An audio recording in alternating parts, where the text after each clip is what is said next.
This is the Truth Frequency Radio Network. We are TFR. Truth Frequency Radio.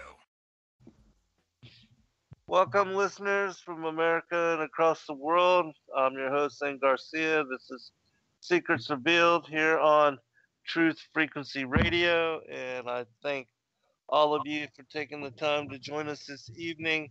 As always, we've got a very interesting show lined up for you this evening, and I have a very special guest, my friend, author Brett Thomas. Brett, are you there, brother? I am. All right, excellent. I've been looking forward to doing this show for a long time. I know you've been very busy on authoring the many different books that you have released, and so if you would, tell people about your website and also your books and what they are about and where they can go to find and purchase and support you in your endeavors. Okay. Well, first of all, I want to say thank you very much, Sen, for having me here. I'm very proud and grateful for that. The two websites that I have up currently are mysterybabylon.com and I have mystery-babylon.org. The .org site is fairly for new people who want to just learn a little bit about it, tidbits of what Mystery Babylon might be all about. The mysterybabylon.com site is a little more geared towards the books at hand. They have snippets, some chapter summaries, etc. Those are the two websites. And the two books that I have, the first volume is called The Rise of Mystery Babylon, The Way of Cain. And the second two are actually another volume, but they were rather large, so I had to cut them in half. But it's The Rise of Mystery Babylon, Volume 2, The Tower of Babel. And all of these are on Amazon and other large bookseller websites. And they are on the two websites that I have. All right, excellent. Well, if you would, tell us a little bit about each and what inspired you to write them, and also how you got into the, as far as investigating and what led you to compile and write this information into book form. Okay, if you don't mind, I'll tell you that part first. Sure. About 25 years ago, my father was dying, and on his deathbed, he pretty much made me promise never to end up like him. And I took that upon myself to do a little research, and I noticed he would be stressed and mentally stressed, and as he would be mentally stressed, his physical health would get a lot worse. And I always started wondering why the medical profession didn't really point out so much on that element of things, rather than just giving you a pill and just telling you to go home and that. So I started researching. I wanted to find out what was the links, why when he had fear, guilt, stress, whatever. So it started out that, and that was about 25 years ago, and as one question was answered, another one would pop up. And as I would learn more about things all around us and how you would think and how that might be stressing you out inside internally, and what to eat, what not to eat, etc.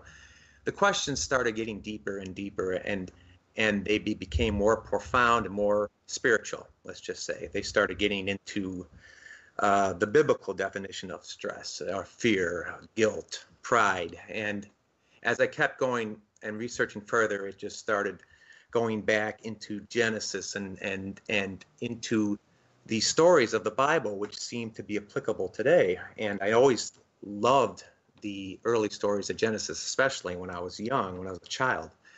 And it just clicked in over the years. So as these questions were being answered, as I said, new ones would be generated.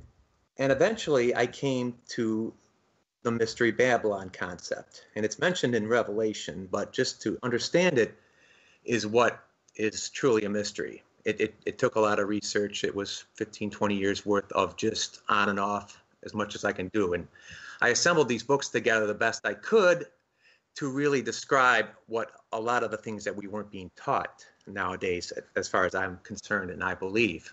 I mean, churches give us a lot, our society gives us a lot of information, but for some reason, a lot of these things have just fallen through the cracks. Would you like me to describe the books a little bit then first? Would you like more comments? Yeah, if you would describe each of the volumes, what inspired you to write and compile them, and what they are mainly about, Okay. because they are quite extensive. Yeah. The first one, The Way of Cain, was, I eventually left out some of these research I did about how stress affects your body when the early stuff that I did, and I just placed it all into the spiritual realm, into the Bible, and into everything on that end of the spectrum. So I found patterns, and Jesus himself said, "As it was in the days of Noah, so shall it be in the final coming of the sons of man, or the Son of Man, which is himself in the second coming." So I knew I started finding patterns between my research into that time of Noah, into the time before Noah, and today, and it's pretty extensive and it's pretty interesting. And that's one part is, I think it's in Jude, where they say, "Woe to them, for they have gone in the way of Cain," and that's a lot of what the first book entails. It gives an extensive look in who actually Cain was and how he was actually very important in the pagan world. You know, we toss him off as just killing his brother and that's it, but the more I've researched in pagan elements and in elements contrary to the Bible, the more that I found out that he was a central figure, him, the serpent, and himself. Right. And your work too, Zen, really helped inspire me too. I just thought I'd let you know that. I appreciate that. The Lucifer, Father of Cain, I really enjoyed that book. That helped, one of the first books I purchased, actually. The second volume, when I was done with the first volume, it was good. I liked it, but there was so much more research and extras that I had, and I realized to myself, okay, I could send this one off, but I don't really think it answers everything. It's a good scenario and take into more of the cultural and societal parallels of Cain and his ways in the ancient times, but there's more to it. And I knew there was a lot more in politics and a lot more in religious beliefs that were corrupt, let's say serpent-like, satanic, etc., that are being fed to us. And I knew there was a lot more answers that I wasn't getting. So the other two was the culmination of that continued research, and I thought, okay, I might as well put both of them out at the same time because they really complement each other. And the Tower of Babel is somewhat similar. It does have those parallels again from the times of Noah, because obviously we know, or a lot of us know, that right after the flood, in the days of Noah, they built the Tower of Babel and the great unification of people, but it was all contrary to God. Nowadays, the same thing seems to be going on, and we seem to have a unification of people, and again, it's Antichrist, it's contrary to God. The same exact patterns and concepts, they're all coming together again, and it all kind of centers around this, what Jesus said about being a parallel between them and the end times. Mm-hmm.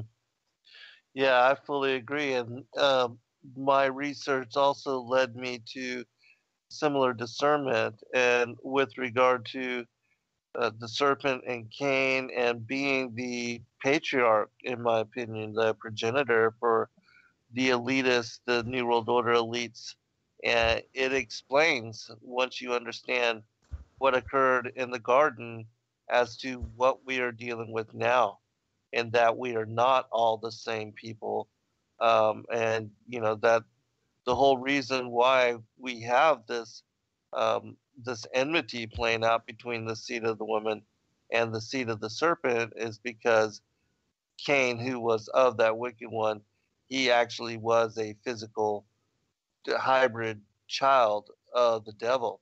And these people do worship their fathers, the fallen angels, and are involved in all kind of abomination, pedophilia, cannibalism, the drinking of blood, sacrifice of children, things like that. And the Bible's very clear about what they were doing even back then, and it's ongoing even to this day and age. Oh yeah. Oh yeah. I totally agree. A lot of the fallen angels were known for that in these Right. ancient texts in the Bible, especially cannibalism and drinking the blood. And they got really violent before the flood, didn't they? Yeah, they did. Yep. Well, let's go ahead and go a little bit into some of your work, because in reading the first volume, which it's very extensive, and I really like the way that you write, because we are similar in that we share the myriad of sources, that we find from all these different, not just the extra biblical material, but you also read commentaries and things of that sort, other books written by other authors, and sharing the quotations and citations. How long did it take you to do the research for all of this material? Because I know you share quite an extensive, as far as library of work from other people, sources, ancient manuscripts.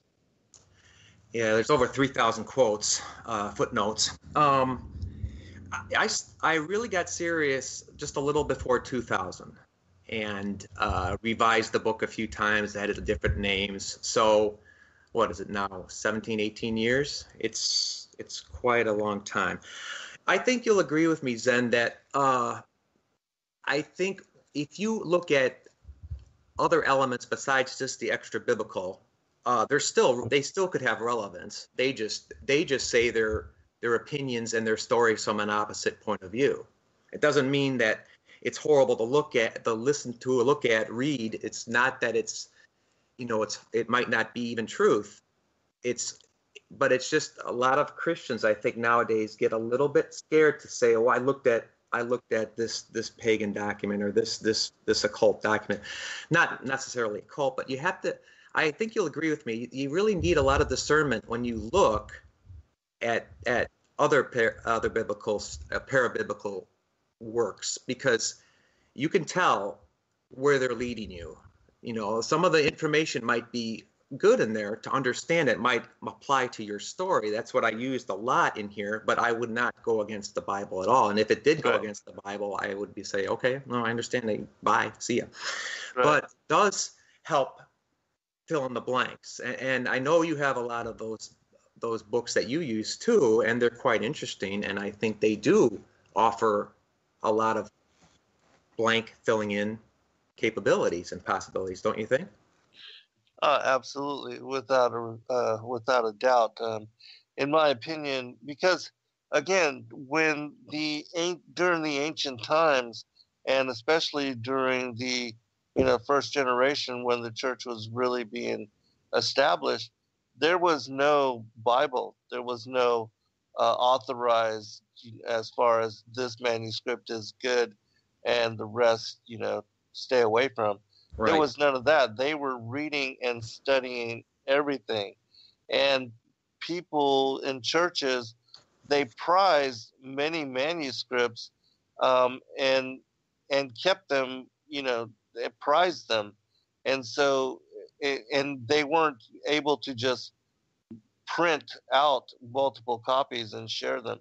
They had to be handwritten, and they, had to be done over long periods of time, and careful to, as far as the detail of what they were translating and the manner that they were translating. So it was a very difficult task to make multiple copies of any text. So texts were prized and valued, and only, like for instance, in the book of Esdras, we are shown that Esdras is told to only share 70 of the books with the masses, and then the rest he was to keep only for the elect.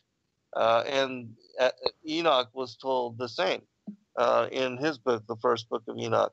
Um, and so many books were prized and they were kept away from certain people and they were cherished. And it's not like now where we have full access to a huge library of material. Never before have we had access to knowledge and wisdom in the manner that we do now. And yet, still, because of the authorized canon and the Council of Nicaea and the whole debate and the condemnation of certain texts, people shy away from and don't even utilize that access to read or study so much material. The mainstream churches basically tell you that these books are okay, the rest you are to avoid. And because of that, that limitation that's basically imposed on everybody, most people shy away from and do not study this extra biblical material. But when you do, like for instance, one of the reasons why I began to study a lot of this extra biblical material was because of Genesis 6. Reading about the sons of God mating with the daughters of man and creating a race of giants. When I first read that, I was like, what? What did I just read? Fallen angels, giants. And so I totally wanted to know more. And as far as the Bible, you have Jude and Peter, and short commentary about them and about the fallen ones.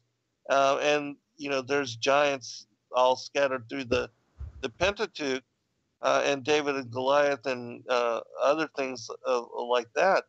But for the most part, it's very ambiguous as to the full story of the fall of the Watchers, unless you read like the Book of Enoch or the Kebra Nagast or things like that. And so that was why I began to study. And in doing so, one of the central themes that kept revealing itself to me as well was the whole concept that Cain was a child of the serpent, and that this is the reason why he and his bloodline are separated from the genealogy of Adam in chapter 4 and Adam's line in chapter 5. And so, when I embraced that, and started to compile my notes and about that, I wrote my fourth book, Lucifer, Father of Cain, on that theme. And little did I realize that in doing so, I would be basically blacklisting myself from a lot of people and a lot of alternative truth platforms without even realizing it. I had no idea that just bringing up this knowledge would find me condemned and criticized and, basically blacklisted from so many people and so many programs, and a lot of people just not wanting to have affiliation with me. But yet, I know without a doubt it is truth, and yet so many are unwilling to go there or to embrace it or to stand with it. And I really still don't even understand the fullness of why that is and why this concept is so greatly hated, other than that the forces aligned against it, the children of Cain, the serpent seed, that they don't want to be exposed. They don't want humanity to know about them, or that there is a different bloodline here, and that they are the ones that are ruling from behind the scenes. So, and I think that they have instituted such programming and such bias that they are able to keep themselves secret, and and even though everybody knows about New World Order and all that now, still everybody denies this aspect of the truth. And in my opinion, it is the skeleton key for unlocking so much that remains hidden within Scripture. Yeah, it is kind of amazing how people flat out deny it so quickly whenever you even bring it up. I mean, I even think about, when I think about the serpent, it just didn't make sense to me that it was a snake. just slithering around with vocal cords and talking, and Eve wasn't surprised that a snake came up and talked with her. I mean, it just, I know things were different. I'm sure they were back in the garden time before the fall, but let's think logically here. I just can't picture an intelligent being actually being a slithering snake. It just doesn't make sense to me. But, the serpent was the name that was translated, because he does have a proper name. I'm sure as you know, and there are a lot of different characteristics of the serpent, and there's those Hebrewisms I think we get, and some people, you've heard about where God judged him and says, on your belly you shall crawl, and you shall lick the dust. I mean, those could quite honestly and quite probably be those Hebrewisms, those figures of speech in ancient Hebrew time, like, you're licking the dust, you're nothing. You're going to crawl on your belly. It's like those people who are yellow bellies, or you're on your belly. You're going to be worthless. You're going to be nothing. Those could easily be, which I believe they are, those Hebrew figures of speech. But it's easy for people to say, well, he must have been a serpent then, because he crawls on his belly. But serpents don't eat dust. They eat small animals. And what would be the use of that curse that God gave humanity here, where he says, sons of Adam and Eve will be at enmity of sons of the serpent? I mean, does it make that much big of a deal if people are afraid of snakes? I don't think that matters spiritually as far as humanity is concerned and our future. Mm-hmm. Another thing that I discovered in reading a lot of the ancient commentaries, that even I believe that the serpent or the reptilians are feeding on the flesh of humanity and are cannibals, and that the dust is also that our bodies are made of dust, ashes to ashes, dust to dust, that sort of thing. But in studying, looking at these different things, we get even more understanding. Again, when I first read Genesis and went through Genesis 3 and Eve eating this fruit from the tree of the knowledge of good and evil, and the consequences of their actions are that she would then now be bring forth children in sorrow, and that there would be enmity between speaking to the serpent, I will place enmity between thy seed and her seed. And so right there it tells us that the serpent has seed. And when you look up that word seed in the Hebrew, it's zera, and it comes forth as children, progeny, descendants, semen, virility. I mean, it's completely tied to a family tree and a bloodline and a lineage. And so undeniable, in my opinion, when you study the Hebrew, you can't get around that the results of her eating this fruit from the tree of the knowledge of good and evil was that she became pregnant, and that Cain was the firstborn son of the devil, which is another reason why it made such complete sense to me. Is how did, if it was Adam and Eve and they were both innocent, how is it that Cain is so wicked to become a murderer, a liar, deceiver? If he is coming from these two very innocent, even though they did eat, but they were not evil. And so that in and of itself also shows that he was of the wicked one, as it also says in scripture. But let me get you to comment on that. Yeah, it says that in the New Testament, doesn't it? Right. I think a lot of the modern day and in the past, pastors, preachers, and those of the cloth try to basically say that, those are just spiritual references. It's a spiritual war. There's nothing seed-like. It's just all in spiritual. Don't you agree with me, Zen, on that? Yeah, absolutely. They try to explain it away that way. Yeah.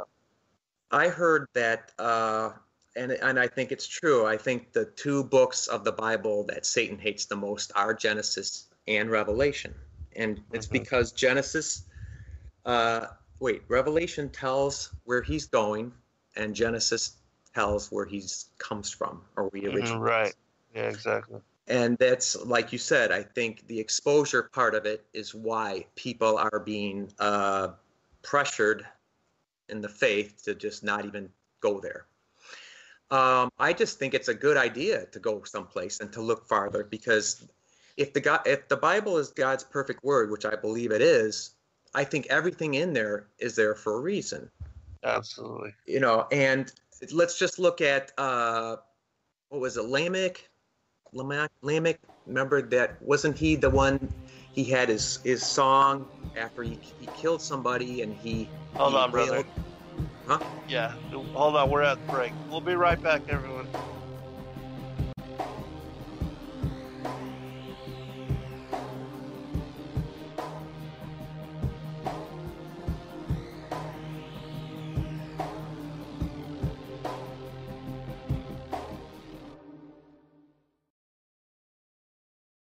You're listening to the Truth Frequency Radio Network.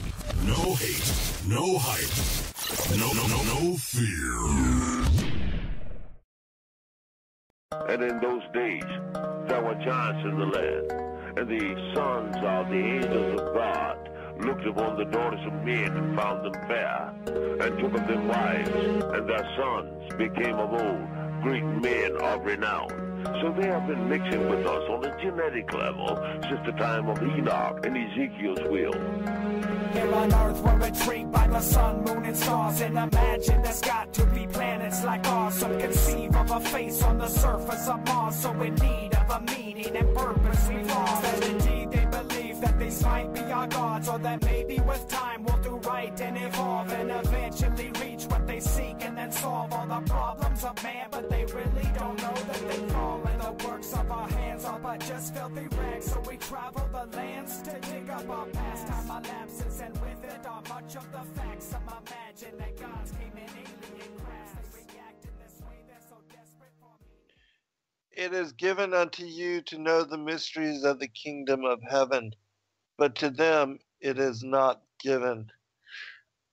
One of the, because so many people do deny that the Bible covers or speaks about serpent seed in any manner, and yet Yeshua in Matthew chapter 13 undoubtedly speaks about in several parables the kingdom, the sower, the parables of the field.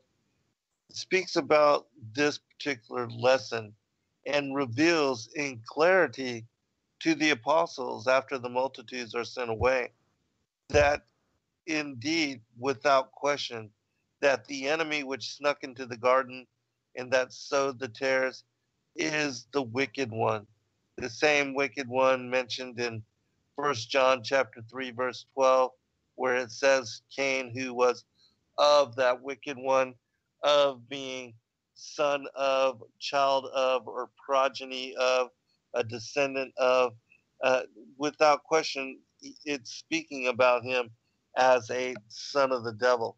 And so, and then, again, with clarity, he tells us that the tares are the children of the wicked one and that the devil is their father. And then we have, after that, all throughout the New Testament where he is referencing, you are of your father, the devil, and he says that your fathers and your parents, and they were the murderers of the prophets from Abel to Zacharias, and Cain being the murderer of Abel. There's no way around it. And yet, again, they will not touch it and just dance around it and, always say it's a spiritual concept when, again, it says with clarity that the tares are the children of the wicked one. The enemy that sowed them is the devil. The harvest is the end of the world, and the reapers are the angels. And so we know that the war, the enmity between the seed of the woman and the seed of the serpent, it says without question that let both grow together until the time of the end. And so the serpent seed, the children of Cain, were not wiped out in entirety in the flood. This war continues unabated until the end of days, when he returns to separate the harvest. When he sends the angels forth as reapers, they then gather the tares for burning and the wheat for preservation. And then that is when every knee shall bow, every tongue confess, and everybody will be judged, and those that are worthy will be numbered with the elect, and then go on to reign with him in New Jerusalem for the millennial reign, the Sabbath rest. Right. In my view, I don't think if the Bible is what it is, and if God makes a promise, it has to be kept. So if he did make a promise that there would be enmity beyond the flood, then the seeds of Cain had to survive. Absolutely, yeah, no doubt. It shouldn't have just been spiritual or anything. As I was saying before about Lamech, other sources are good to look at, because the Bible has one little explanation there. He's sad, he cries. He said he killed one person for one reason, another person for another reason, and the Bible leaves it alone. Now, my thought on that is, why would that even be in the Bible if it's not meant to be researched or found? Right. Mm. And you know, like the Book of Jubilees and these other extra biblical sources, they give explanations. I think there's some Mormon texts, the Book of Abraham maybe, or that gives an explanation on that. Mm-hmm, but right. you do gather information on these parts of the Bible that are a little obscured. Where did Cain get his wife, etc. These books that I have, they're not. I don't want to feel like I'm stepping on any toes. I had no agenda when I first started writing either. I was trying to learn why my dad got sick the way he did. I wanted to just find answers. And so it's curious how, and I think I mentioned to you this before, is how you started your research from what you started. And I started my research just from that, and it went on farther. But you and I ended at practically the same place, right? Same place.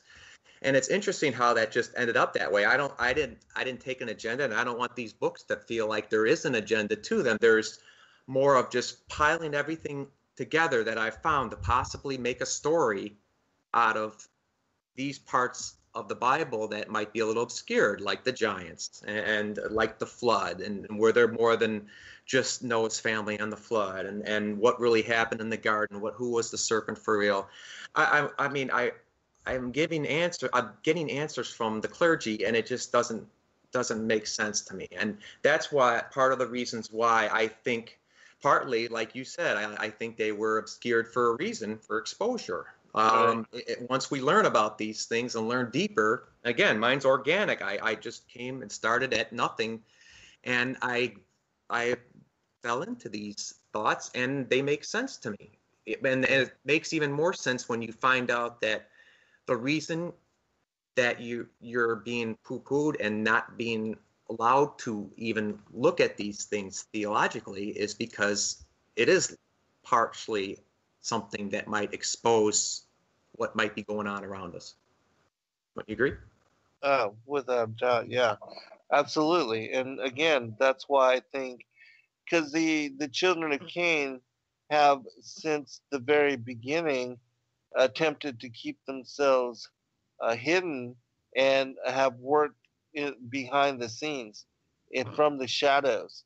And that's all, even now with the secret societies, the blood oaths and the secrecy, that they have to really give up their lives, even if they speak about or share any of what goes on behind the scenes with the New World Order and what they're doing, the agenda, the protocols, and as far as the New World Order. And so, they have always utilized, and Satan has utilized secrecy as a way to keep themselves hidden and their agenda hidden. And it's only now that we're at the end of days and all things are being revealed that a lot of this is coming to light. Before then, people really gave up their lives even to bring forth any information about what they were doing from behind the scenes. And now we know, because I do believe that we're at the end of days as the fig tree generation, that all things are being revealed to light. And so, and now they're not even trying to hide anything. They are openly boasting about the New World Order.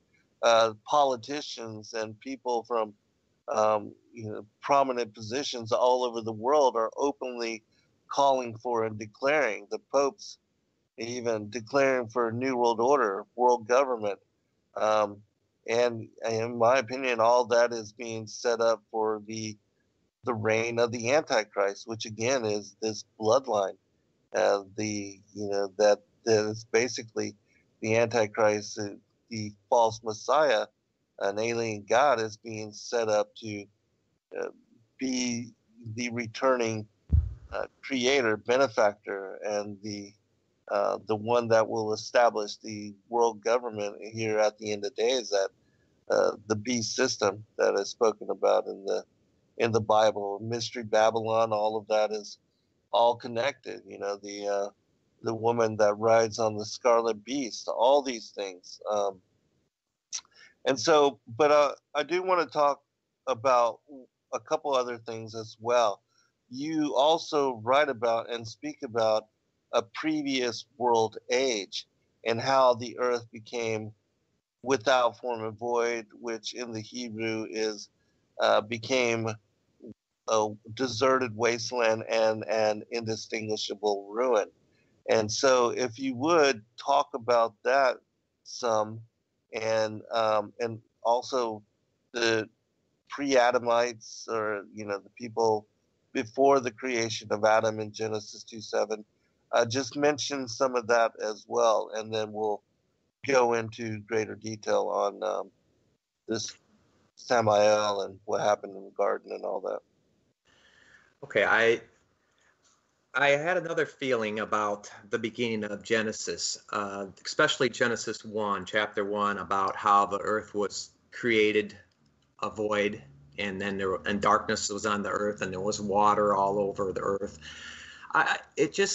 Why would God create a planet that would be void? Because void seems to be a term used to describe after a disaster, after nothing. Exactly, right.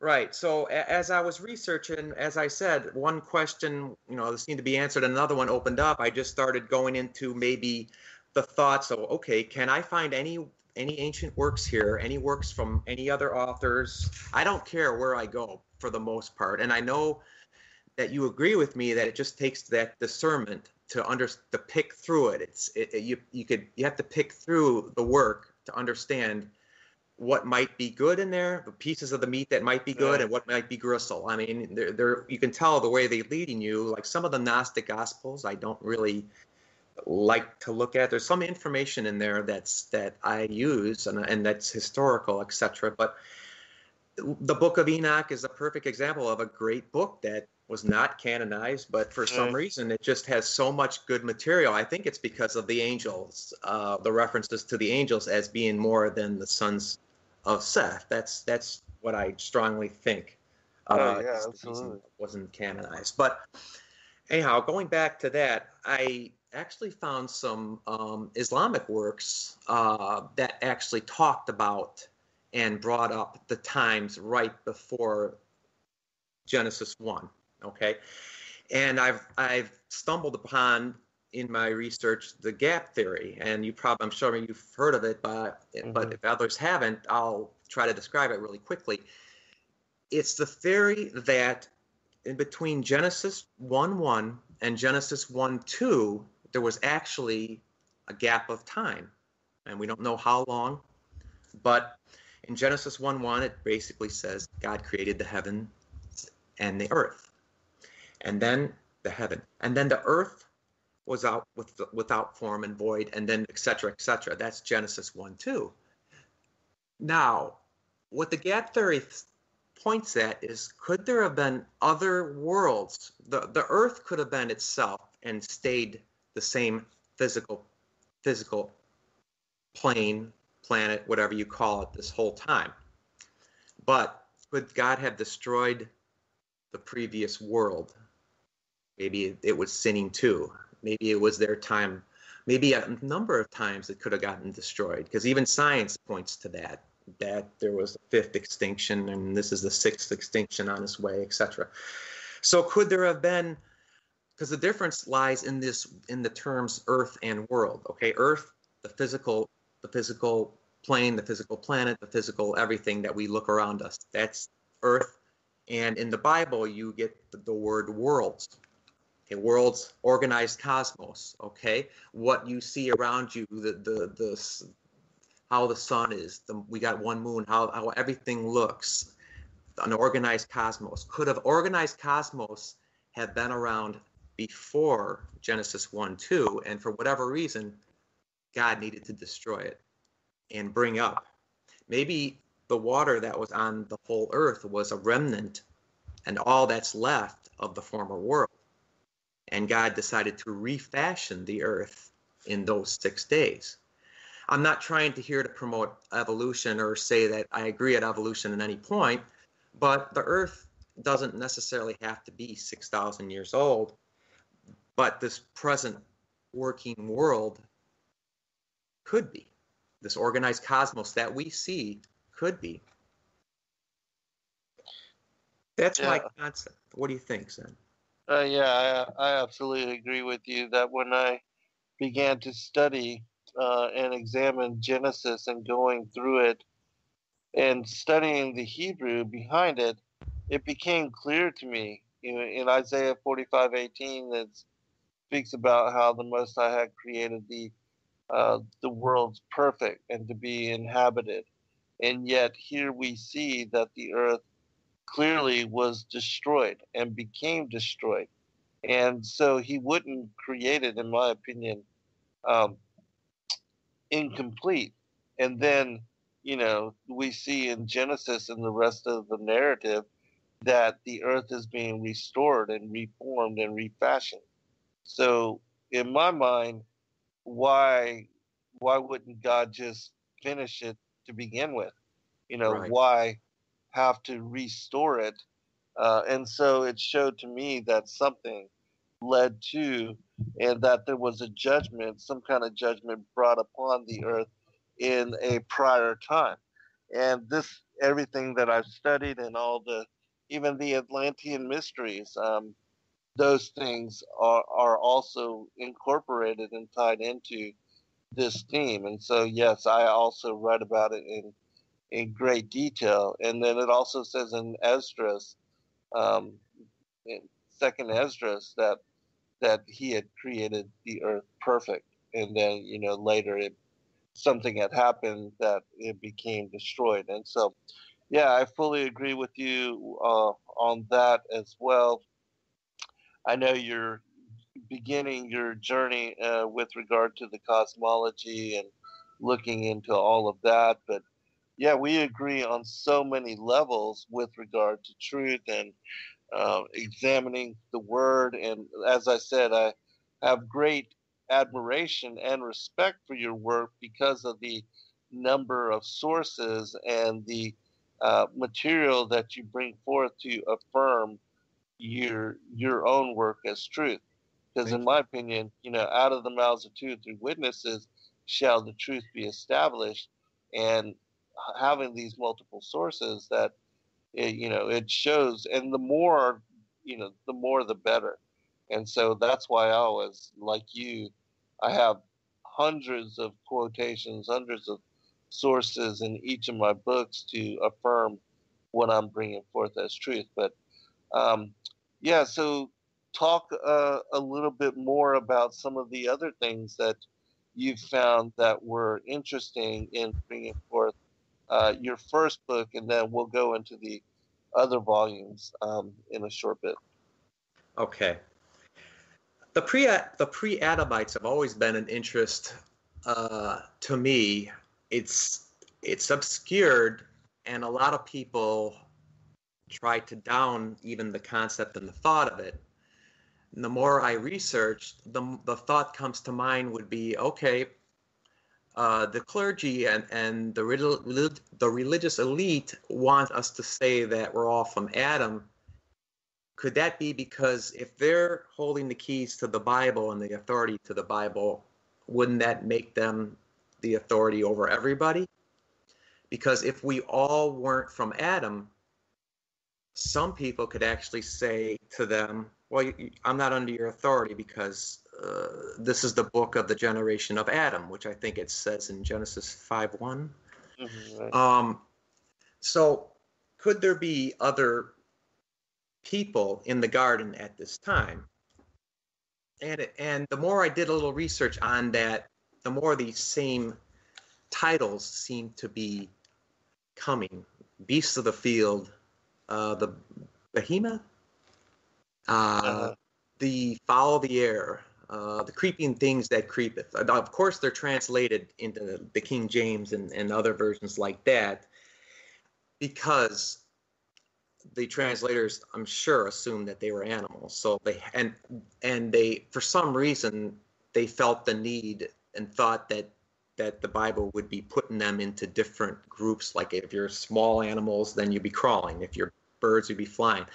I mean, wouldn't it be simpler for God to say when he was time to bring the animals, those groups of animals in the ark, why couldn't he just say God brought the animals into the ark? Why did it have to be these certain groups? It just started to not really make sense to me why these certain groups keep being referred to all the time. Okay, and I'm sure you'll agree with me that, you know, time back then, people spoke about people differently, and you would, if you called somebody a beast, or it wasn't necessarily a beast, because the actual Hebrew for that word, kai, and I think that could also mean living creatures of the field or a community, you know, and those could easily be a human community. It doesn't mean the stigma and the ability to try to downplay even saying that the chai of the field or the beasts of the field could be anything more than a group of cattle is just prevalent everywhere. You just get shot down right away if you even start to mention that. But it just seems to make sense that if you look around at all the different peoples around us, it just, I would not want to say that only one group started and then the other ones that are different, why are they different? Are they cursed? Are they sentenced by God to be? I don't want to make it look like or think that other people in the world are there because of some kind of wrongdoing or something. Why couldn't there be the main groups of people or different groups in the garden as in all the way from the beginning? That is the pre-Adamite theory.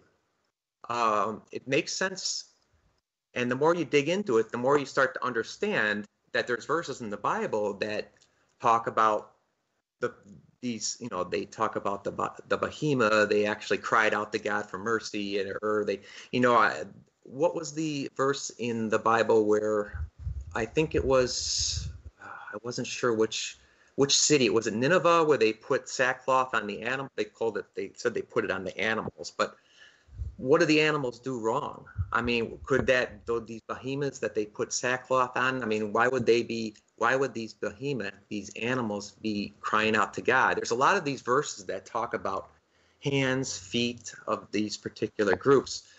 And it might lead one to believe, could there actually be different races, different peoples out there in the garden? Could it have been a large garden that actually Adam was at the helm?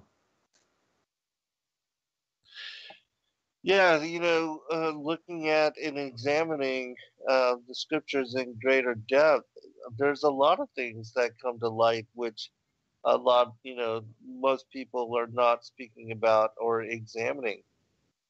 Which one of the major themes for both of us was the fruit. You know, the fruit, and how eating this fruit from the tree of the knowledge of good and evil led to the pregnancy, the punishment that she would bring forth children in sorrow.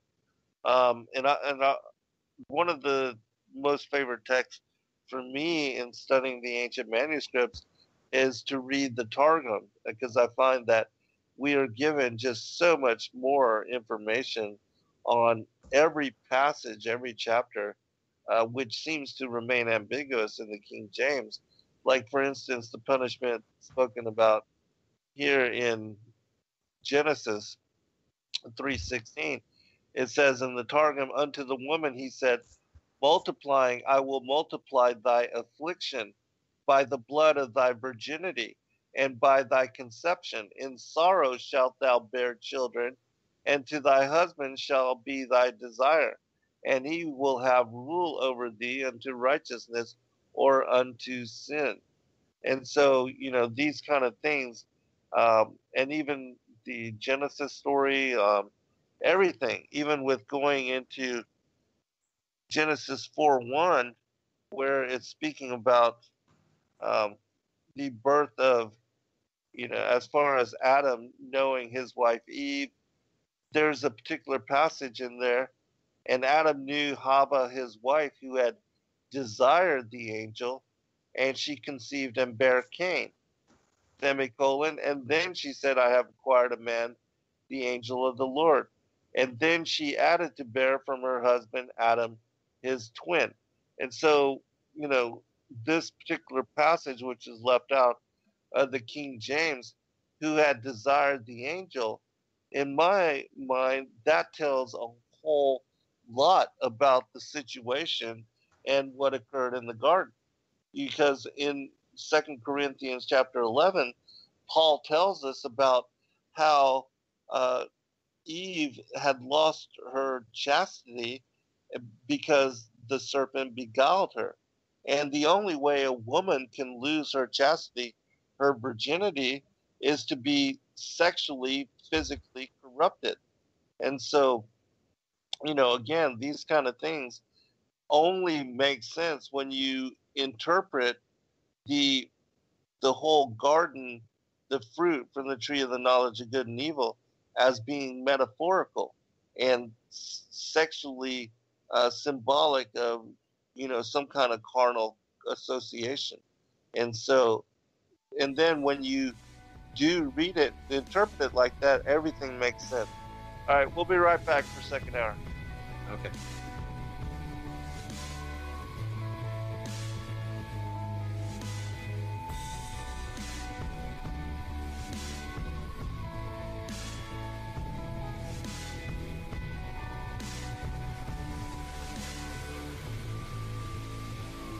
All right, welcome back, everybody, for second hour. I'm your host, Zen Garcia. This is Secrets Revealed here on Truth Frequency Radio. And I have a special guest with me, Brett Thomas. He's the author of 3 books, very jam-packed and loaded with information on Mystery Babylon, The Way of Cain, and also The Tower of Babel. How many pages are each of your books, Brett? The first one, The Way of Cain, is about 500. And as I said, I had to split the Tower of Babel into 2 because it got a little big. So each one is about 418, and the next one's 430. Yeah, very extensive. And they're huge. They're like 8.5 by 11.5, right? Like a regular sheet of paper? Yes, sir. Yeah. I when I try to research, I try to find everything and every bit of the answer that I could. So it made sense to just throw all of that in there so it would help complement each other. I wanted every part of the book to be complemented some other part. I just didn't want to throw a part in that wasn't making sense or relevant. So that's why it got a little large. Yeah, and really you have them priced very well as well. You're selling them for how much? The first one is $20.95 on Amazon. It's probably one of the cheapest, and the other ones are $17.95, I think, and $16.95 on Amazon. I want them to be read, and they're even on Kindle. I have all 3 of them on Kindle too for like $4.95, $5. So I want them. I value them more as being read. If you can get them on Kindle, great. I just want people. I wanted to get it out there. I want people to read them just to kind of see what they might have been missing all these years. Because I know I have been missing a lot, and I've always had that thought that there's just something more out there and something more to be understood out there. And I'm sure you had those same thoughts. Mm-hmm. So yeah, that's why I just want to get them as much out as I can, and people reading it, because it makes me feel better that actually more people are coming to light and Right. to seeing these other alternate explanations in the Bible. Right. And my books are also very expensive. Several of them, most of my manuscripts are over 400 pages, which I know a lot of people shy away from very large books, but I do find that those that are interested in the truth and that are readers, they really appreciate having, the full summation of all the information available. And so I know people will enjoy and greatly appreciate all the work that you put forth in your books as well. Thank you. And so, where again can they go to find them? Just on They can Amazon? They can go on Amazon, and they can go to Barnes and Noble or other websites, and they can go to mysterybabylon.com. That's one of my websites, and the other one is mystery-babylon.org. And they're for sale. Do you offer autographed copies? Like if people were to, Sure. Yeah. If they write to you or something? Actually, yes, I'll do it for nothing. On my websites, they're even cheaper. Actually, now that I think about it, I've lowered them like $3 or $4 each on my two websites, because like I said, I just want to get them out. I want to get people reading and curious. So awesome. Well, definitely everybody go and check that out, because as I said, these books are quite extensive and they will give you a whole lot of source information to go and verify the premise of the work that he's done, that I've done. Dr. Joy, another one of our authors, she also writes, but she doesn't use any of the extra biblical material. She only writes mostly from the King James, but also has come to the same discernment as both you and I with regard to the serpent seed. She's written a 3-volume set called Beguiled from Eden to Armageddon, which covers, all of it like the way that we have. But if you would, Brett, can you talk about the 2-volume The Tower of Babel set and what all of it is about? And let's go into some of that material. Okay.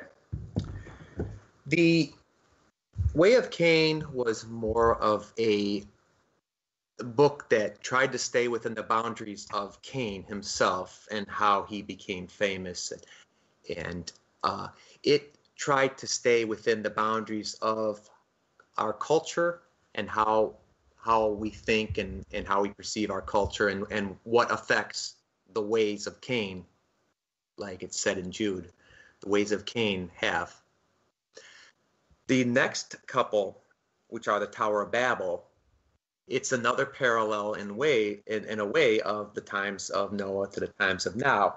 And it deals with more of politics, changing government policy into laws, religious laws, beliefs, thoughts, dogma. Those type of thoughts, those type of leanings and perceptions are what is more of the parallels of these next two books. And to do that, I needed to go deeper. And I needed to go deeper into the stories of Adam and Eve, Cain and the serpent, the seed of the serpent, and even the flood.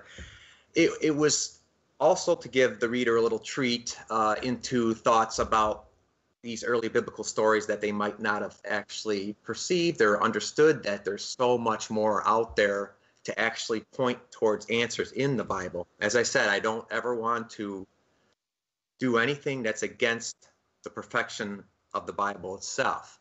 It's only complementary, and if there's something that in there that's against it, I take it out. I don't want anything to do with it. But there is so much out there, and I know I'm sure agree with me, Zen, that complements the Bible in these ancient books and texts.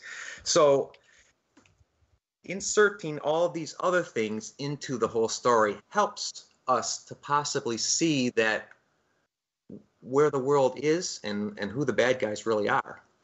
The first part of Tower of Babel Part 1, I named it the first chapter, the Babylonian gods of Genesis, for example. And it was interesting. What I did was I went into ancient mythology, and a lot of these stories in ancient mythologies are actually mirror images or parallels of the Garden of Eden, of Bible stories. And a lot of these characters are actually Adam, Eve, the serpent, Cain, Abel. A lot of these ancient gods actually have their equivalency in the Bible. And the reason I do that, again, is to try to show that a lot of these other ancient sources that might be out there, even though they don't point you towards God, or even they might be extra biblical and not like Enoch, or not exactly allowed in the Bible, they still could provide information. They might even be looking through a different set of glasses. So that's why I basically, and let's on this first chapter, I showed how ancestor worship, okay, it's the worship of the serpent. If the serpent is the ultimate ancestor of a lot of these people in blood or in theology, and are they grafted onto it? Ancestor worship is just exactly that. It's the worship of the ultimate ancestor, which was the serpent and his son Cain. And you notice so many of these pagan religions out there and these other forms of thought are all ancestor worship, or majority of them are. So paralleling all of these different gods with the Bible helps to actually fortify and strengthen the Bible itself. In my opinion, it absolutely strengthens the story, because it doesn't just turn it into one other story in the multitude of stories out there from the past. It actually brings them all together in a way that it gives validity to Genesis and to the early parts of the Bible. Yeah, absolutely. Again, that's the story of Cain and his bloodline begins even before, because I cover this in great detail with the first book of the Great Contest series, The War in Heaven, and tie it together with the rebellion of Lucifer and the fallen angels and the division of light and darkness, the war in heaven.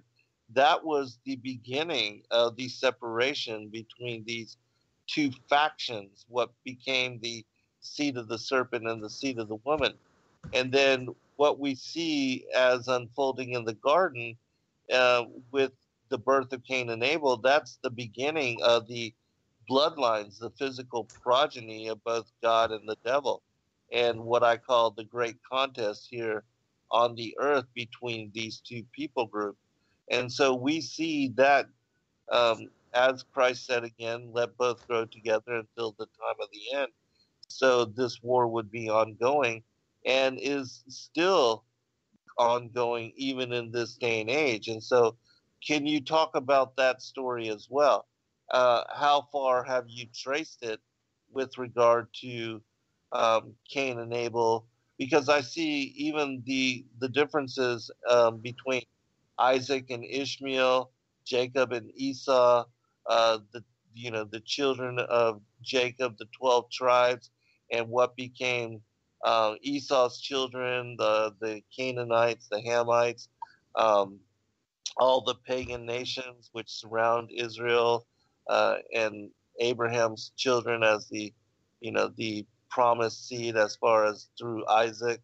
Can you talk about that and what you've seen in your research connected to all that? Okay, which one did you want to hear more about, the Cain, or did you want to more about Esau, or? Well, let's just go down. Cain and Abel, talk about that war, and then we see that all by the time of Noah, that everybody, all the children of Adam had gone the way of Cain. And then we see after the war that it is the Hamites, the Canaanites, which are considered the seed of the serpent. Just how you trace it down through the generations, to also Isaac and Ishmael. Just kind of every step going through the whole process. Yeah. Okay. And again, I got a lot from extra biblical sources and pagan or whatever. So a lot of this might sound new, some of it, but I believe that Cain and the ancient Sargon, which is an ancient, I think he's Babylonian, Sargon, it actually, Sar can be traced and was thought to be the word king, and Gon was an ancient term that's thought to be Cain. So Sargon, King Cain. King Cain. Cain became an actual, he didn't just wander and nod and wither away into nothingness. According to a lot of these ancient texts, he actually became very powerful with the help of the serpent, of course.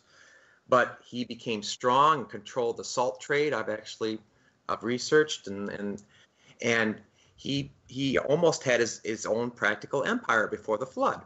Started building. We know he built at least the one city, Enoch, but the ancient sources tell us that he actually built up to 7, and Babylon was one of them. The ancient Babylon before the flood, and his empire was just bringing everybody together under his own pagan view, his own anti-God, anti-Christ view of the world. And this included the fallen angels, the Nephilim. So that's what helped to actually corrupt things all the worse, because you didn't just have sons of the serpent out there. You had the giants, and you had the watchers mixing with human women, and you had a lot of this gene corruption going on that actually compounded the problems in the earth exponentially. One thing I always try to state in these books is it's important to understand. I also believe that Abel, now this is my own belief, but I believe Abel, I believe they were twins. And when you're talking about she went on to birth Abel, I believe that actually both of them were sons of the devil, in a way. And yeah, I've heard that in some of the Gnostic texts, and other people like Olive, a friend of mine who actually comes on, is a guest in my Revolution radio show. He also believes that as well. But yeah, continue. Yeah, it's because, and again, I go by what I found and what I researched and what I find all these years. I don't start out with an agenda. If something changes my mind, if I find a good source that actually does that, but it just seemed to make sense, and it jived with the Bible when Seth was born. Adam looked at him and he said, "This is the first son that actually looks like me," and that's in the Bible. And I'm wondering, okay, well, if Abel was of Adam, why didn't he look like Adam? Why would he make that explanation in Genesis like that? And again, I think it's because Abel and Cain were both sons of the devil. Now, that doesn't necessarily mean if you even have the blood of the devil, of the serpent, that doesn't mean you're destined to be mean, evil, hated, killer. Because look what Abel did. Abel made a choice. So this is kind of where we go into the grafting into the ways of God. I mean, we had the harlot, I think it was at Jericho, who actually helped the Israelites. I mean, it's people. Right. It's people actually, I believe that the Bible gives us a choice, no matter who you are, even be a child of the devil. If you decide, you have free will, still, and you can make a choice. And you could choose to follow God as Abel did. But Cain just made his choice too. And look what road he went down. So that's why I'm trying, some of the themes in this book is just try to say that anybody, you can make the right choices if you want to. Okay. Unfortunately, though, Abel suffered for it and he got killed.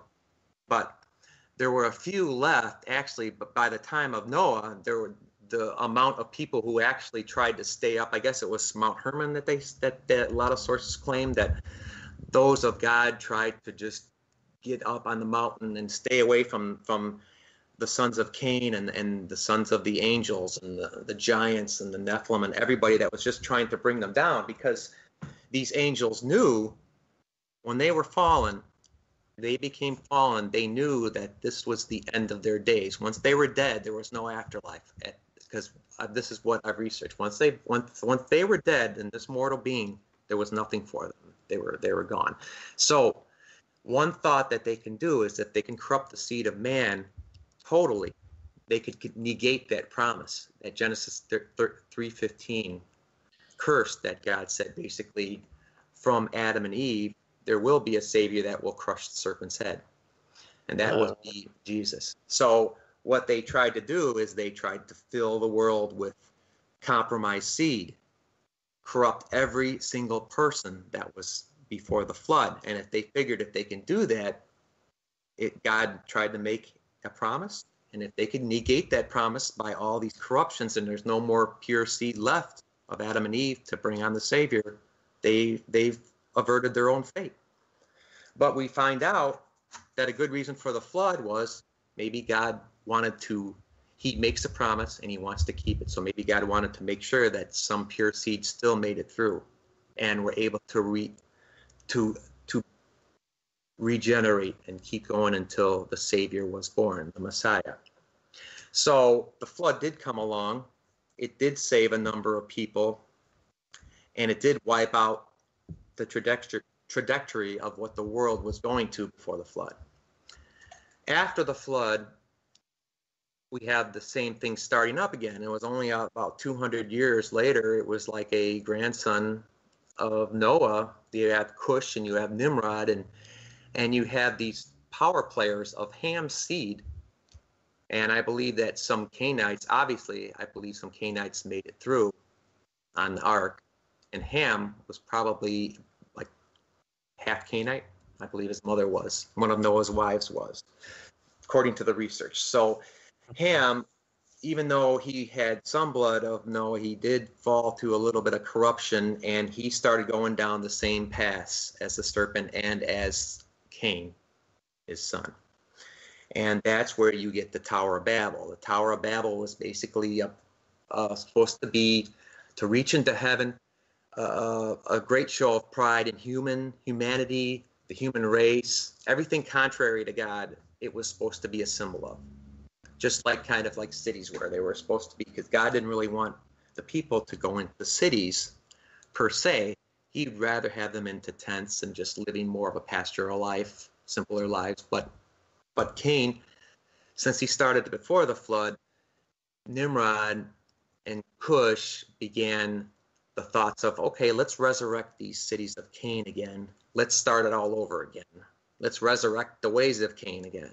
And that's pretty much how the same thing happened after the flood as before. Going down the line, then we get into Esau and Jacob. And Esau, that's another whole nother story, but Esau was basically, most of us know that he lost his birthright. And I believe that sons of Esau, the Edomites, are still around in their various factions today trying to get the birthright back that Israel now has. Mm-hmm.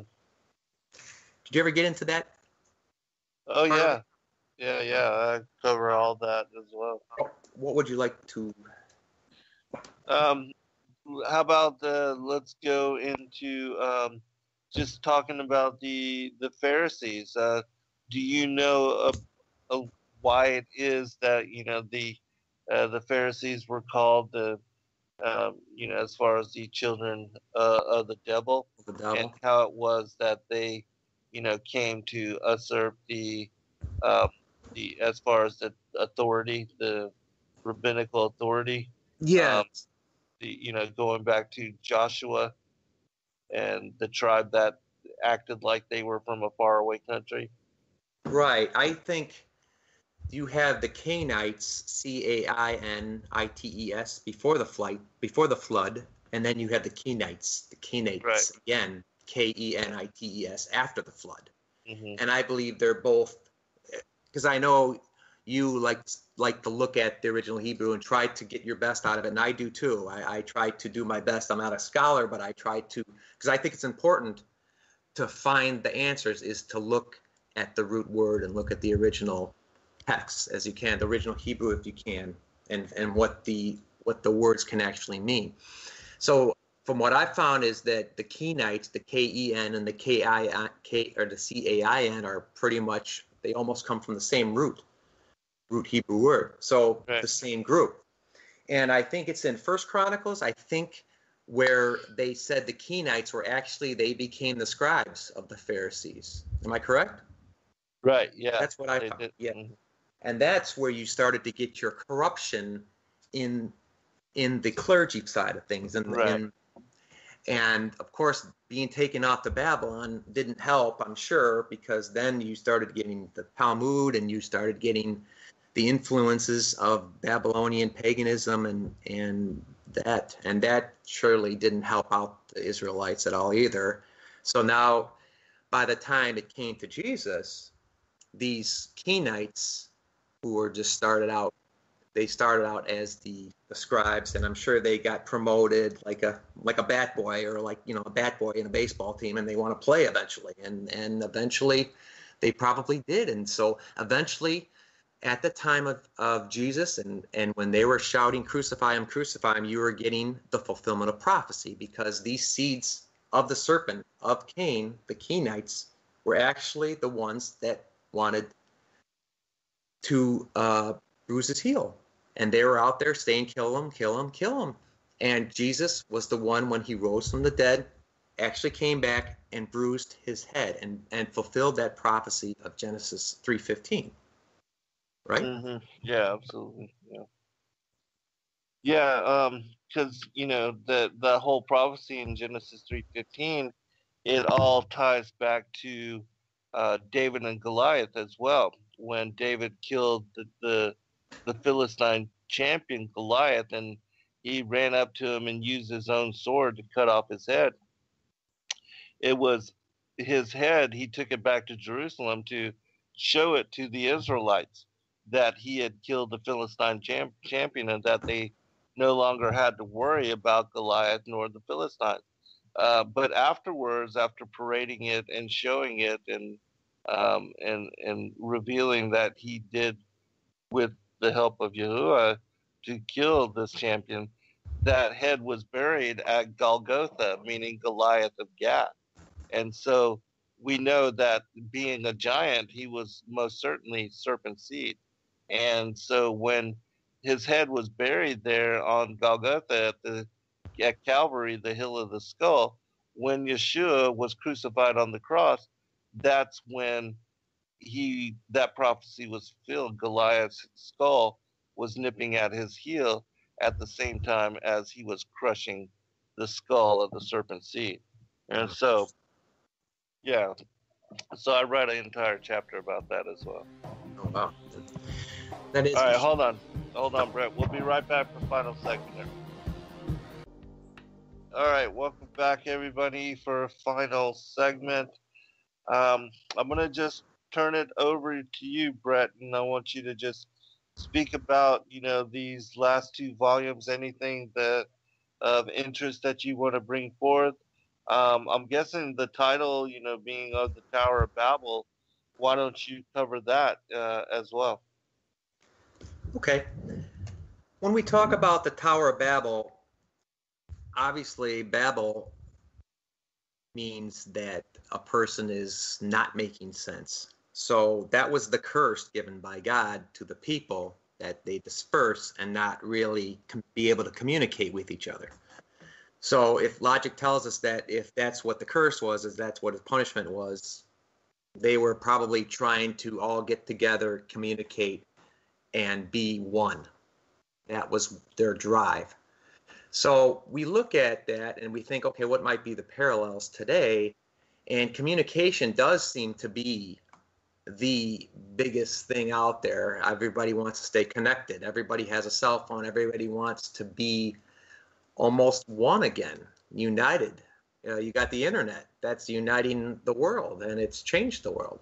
So you have those parallels seemingly again from the past, that everybody was on the same drive to be in the same page. And today you have a lot of people pushing everybody to be on the same page again. And that's pretty much how they had the parallels. One interesting story that, and again, this is an extra biblical story, but it basically said that while, and I think it was Legends of the Jews, Zen, I know you have that book for sale, which I really enjoy those volumes. I think each person had such a desire for this, they inscribed their own name on each brick of the Tower of Babel, and they brought it up there, and that's what they helped to build it. So everybody probably had their own 2 cents worth that they wanted to put into this. And it's funny that, today we have our own version of a brick. I mean, cell phones used to be called bricks when they first came out because they were so big, but we all have our own names on our own little cell phones now. They're all, each one of us, and it's just parallel. They're methods of communication, and it's uniting us, and that the internet is uniting us once again. Whether we're going to stay on the Christian path or whether we're going to stay on the path of righteousness is another story. But we just have to be kind of careful of going down that same pathway as they did in that whole Tower of Babel scenario and story. I mean, it was all about pride back then. It was all about us rather than God, humanity being the wherewithal, humanity being the last call, if you will. Okay? That is absolutely what God abhors and does not want. And basically, it's all over the Bible how they would continue to look at humanity's measure of all things rather than God's measure of all things as the real way to live and to go about. And that's where you get all this secular humanism, you get all this political correctness, you got man's interpretation of what is right and what is wrong. Agree?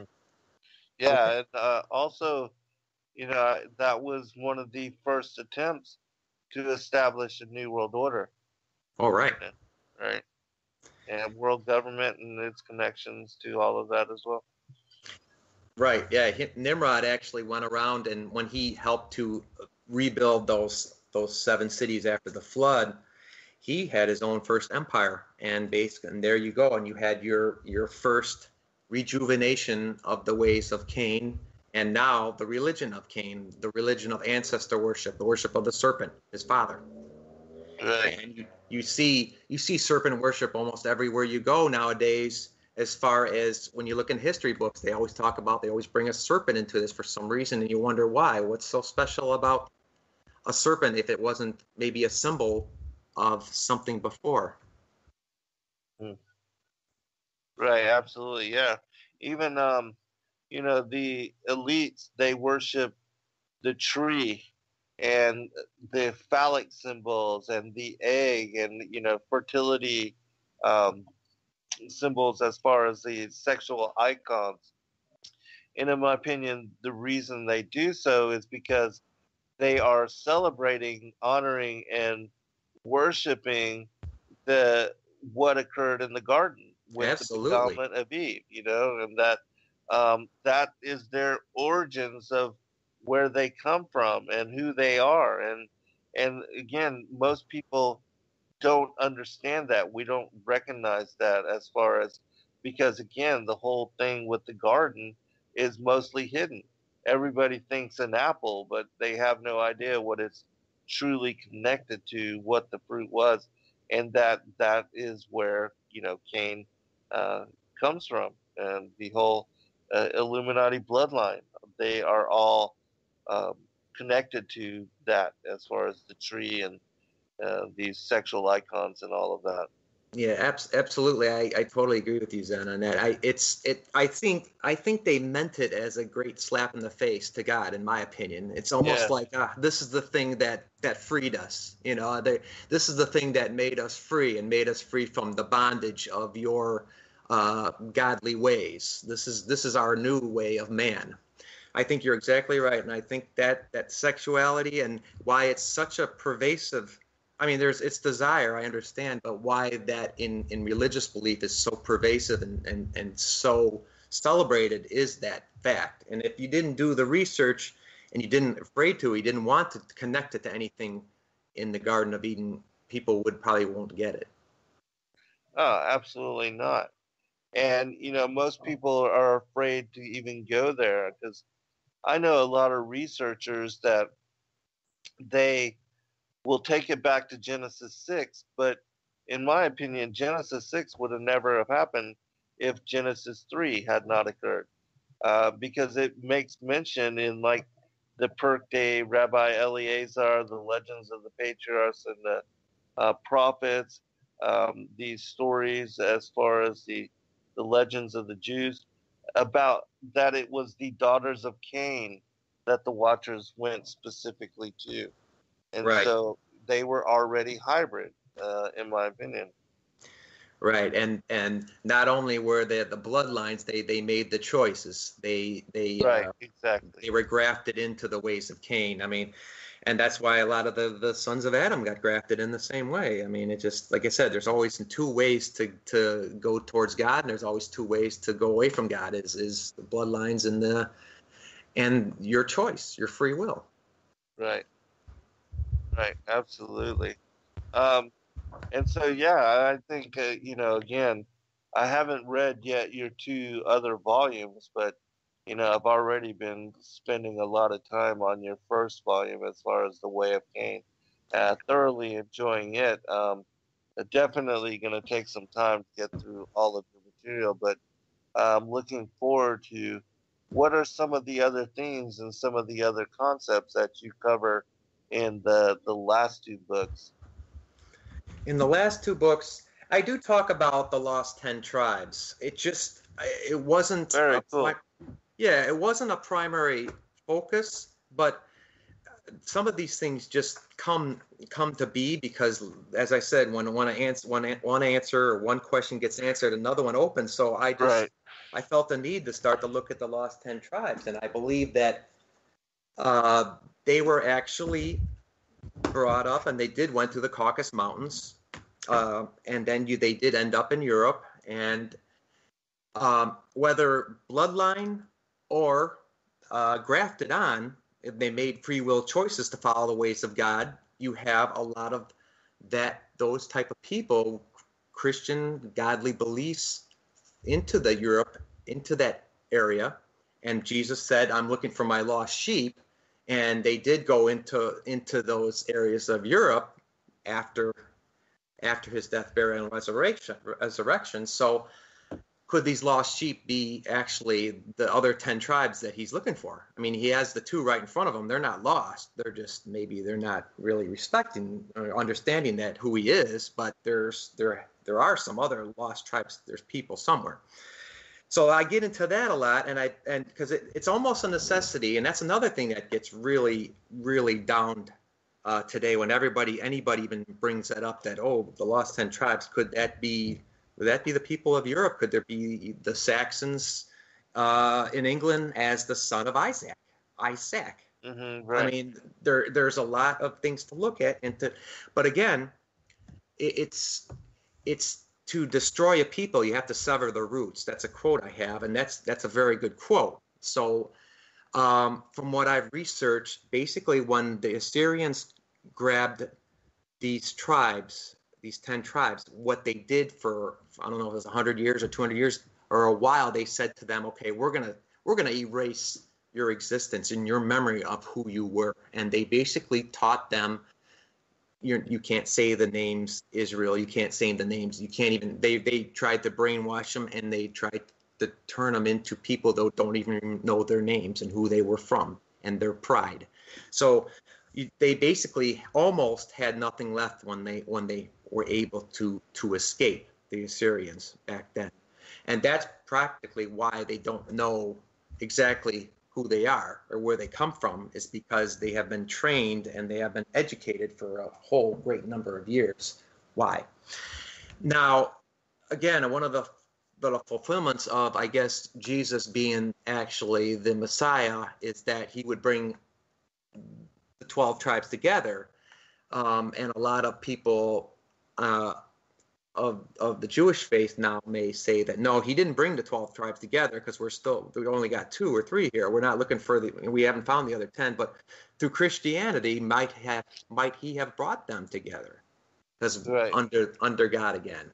Because we both, basically, the true believers of God, Jewish or Christian, are going to believe in essentially the same things if you really get down to it. Right. And there are corruptions that I get in as far as religious beliefs, and I get into a lot of things in our society today that we look at, and I take it as more of a centrist, in the middle of the road type of person here. I don't want to go on one side, the far right, the far left, or any side like that. I try to be in the center of the road. So there are some principles of Christian thought that I don't exactly agree with, and it's because I did the research.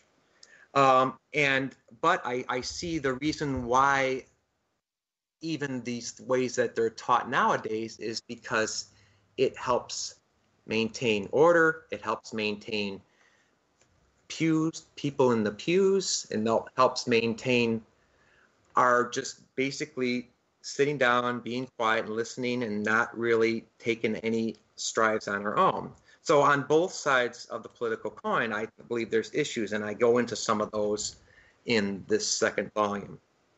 And of course, we talk about Esau in these volumes too, and he becomes very important because the Edomites, in one faction, we talked about there's corruption in Judaism, but of course, some of these sources that I've researched say that the Edomites actually came to form, they didn't form Rome, but they came into it and they joined with the people of Rome and helped teach them some of their ways. And now you've got Rome declaring war on Israel, the true Israel, and you've got Rome trying to usurp them because, of course, deep down inside, you've got Edomite philosophies and beliefs trying to get back their birthright. Mm-hmm. Yeah, and then it also tells us in prophecy, that when Esau had his birthright usurped from him, he asked Abraham, "Do you have any blessing for me?" And he told him that, you will rule by the sword, you will live by the sword, and at the end of days, you will shake off your brother's yoke. And so, that is also part of prophecy, Jacob's trouble, all of that. And so do you cover also like as far as the fig tree generation, the blooming of the fig tree? What do you think of that?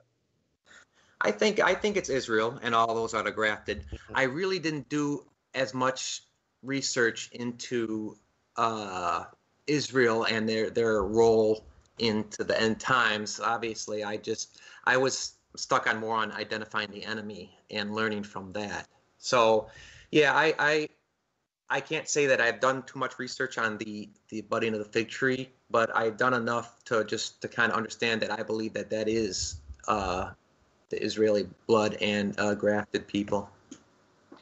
Yeah, I agree, and I think that was the sign for our generation, that we are at the time of the end, that seeing the fig tree bloom, Satan also, it's been since that time, 1947, the last 70 years, that things have been accelerated, so much, the Dead Sea Scrolls being found, the Nag Hammadi codices, I mean, so much has happened in the last 70 years, and I think that, just as Legion said to Yeshua, recognizing him as the Son of God, have you come to torment us before the time? They know that now is the time and that their gig is almost up. Yeah, that's where didn't the serpent supposed to be released because his time is short. Mm-hmm, right. And I agree with you that they're becoming they're bold.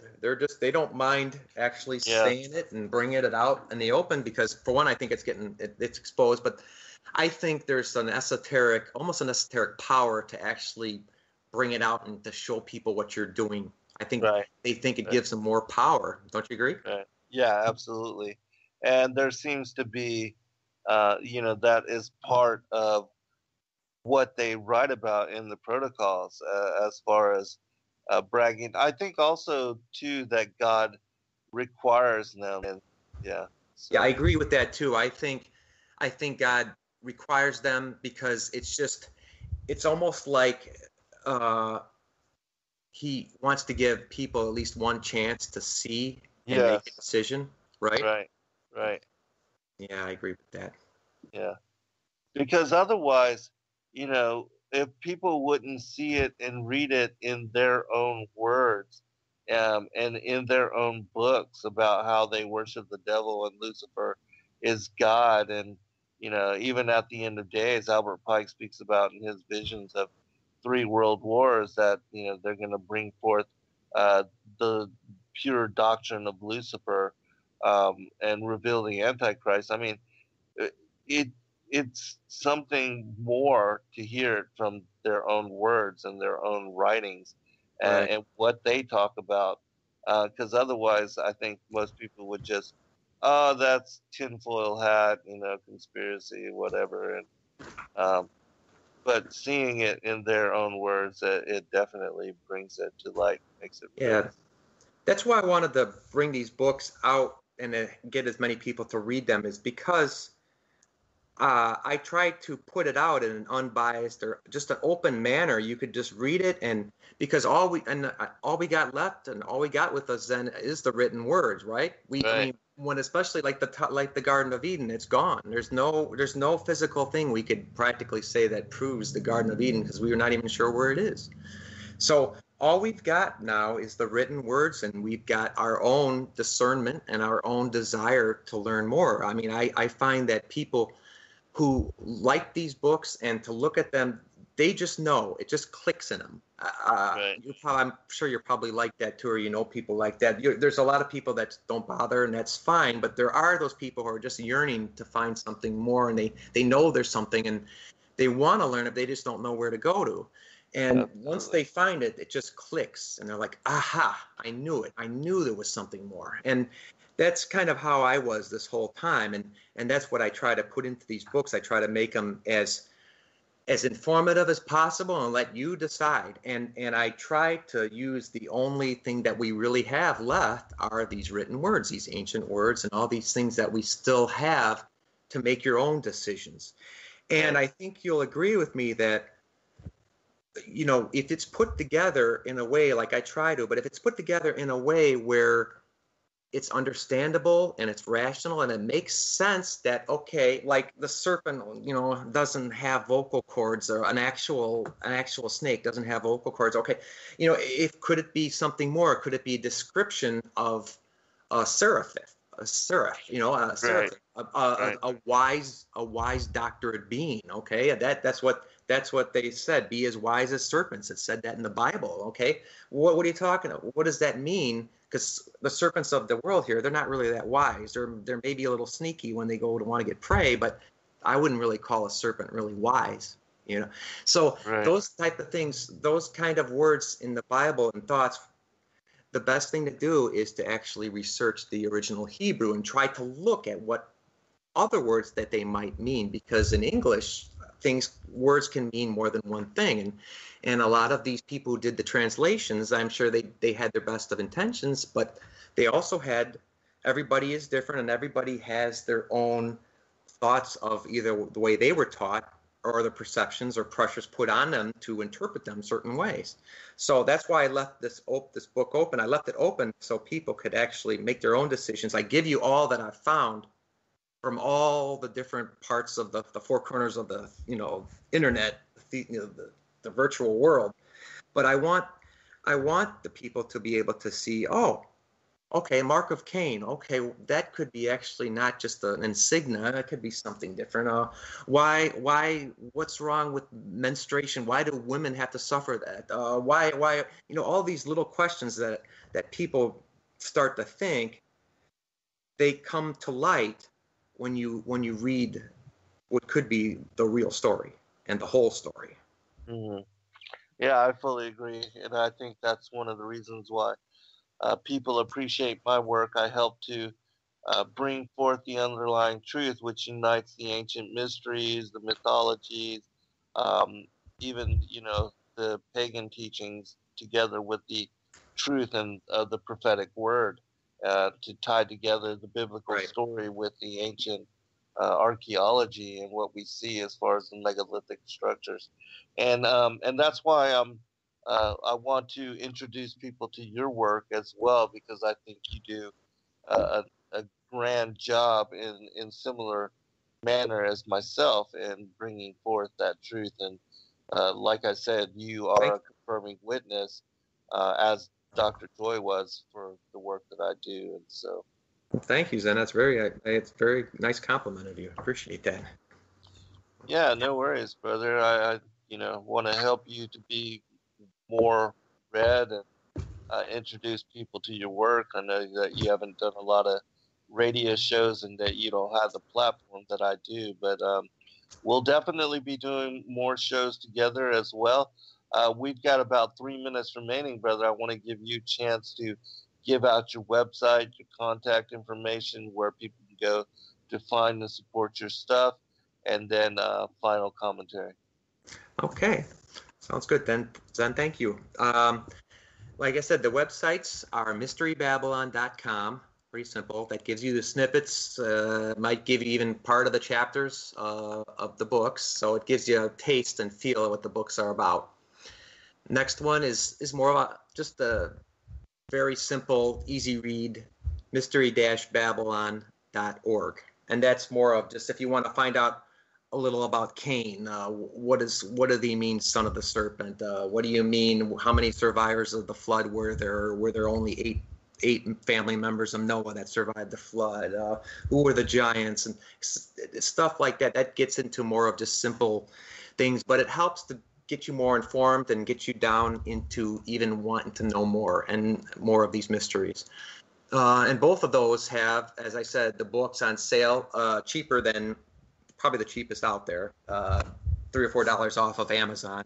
It's on Amazon, it's on Barnes & Noble, it's on other booksellers. You just look it up, it'd be on there. What about the titles again? The titles are The Rise of Mystery Babylon. Volume 1 is The Way of Cain. It's a long title, but The Rise of Mystery Babylon is a series. So Volume 1 is The Way of Cain.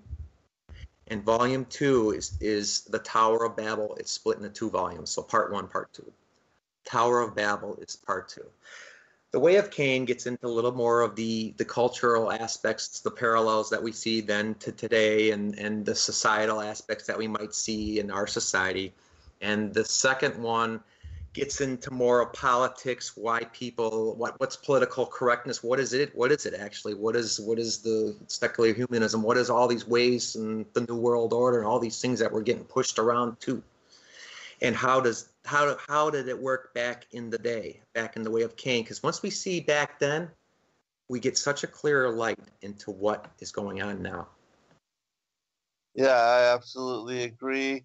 Looking forward to doing a follow-up sometime, brother. Maybe definitely. A few weeks I would really appreciate it. Down the road, and give me a chance to read more of your material. And you'll be receiving my books here shortly as well. And you'll also get a chance to check out the Flat Earth trilogy as well. And so, I'd love to get your viewpoint on some of that material as well. Eventually, I love it. I'm looking forward to it. Yeah, lots of reading, lots of studying to do. But there's a question from the chat room. Well, we're probably not going to be able to get to it, but I could try. We'll answer it next time. Yeah, we're already at the end. All right, God bless all. Good night. Thank you, and thank you, Zen. Good night, all. Love. Be blessed, Fred. Mom. Later, all. Good night.